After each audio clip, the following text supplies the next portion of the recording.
Building bridges brings people together.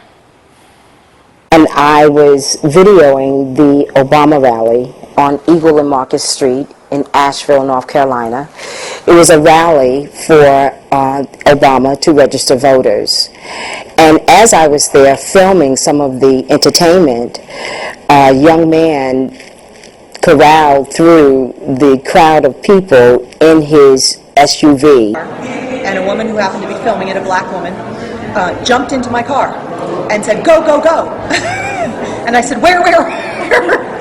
And she said, "Let's get him." And I thought for about a millisecond and said, "We're going." Just go, go, go. We've got to catch this guy. And we finally caught up with the guy, and I got out of the car and got a close-up on his license plate. Building Bridges of Asheville was begun in 1993. In large group presentations and small facilitated conversations, we carry out our mission to enable our community to confront and overcome racism through a continuing process of changing attitudes and hearts through education, consciousness raising, nurturing, and ongoing support. Our goal is to be intentional in respecting diversity within our community.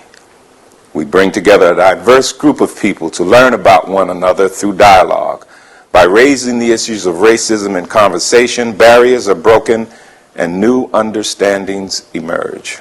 In early 2006, I discovered that my father had killed two black servicemen shortly after World War II.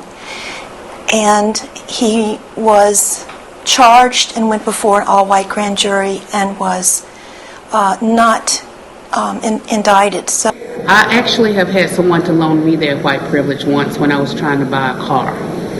And it was from an African-American salesperson, but I know that the price he was trying to charge me was more than it should have been. And I worked at a local company, and three of us were buying the same car. One white male had already purchased a car, so I knew what price he had gotten it for. And another white male was going to buy the same car, and was there the same time I was. So what we did is we decided that we would say we buy two cars if we got the price that we wanted. This is hearing other people's stories, but also getting to know people of other races, and so that I think is maybe one of the. So we agreed that I went home, I wrote, typed a paper, and I put her name on the paper. And then she went home and she typed a paper and she put my name on the paper. And when we got to school, we switched the papers. So I handed in her paper and she handed in my paper. And so when we got the papers back, I still got an A. And she still got a B or C, I don't remember, but a usual grade.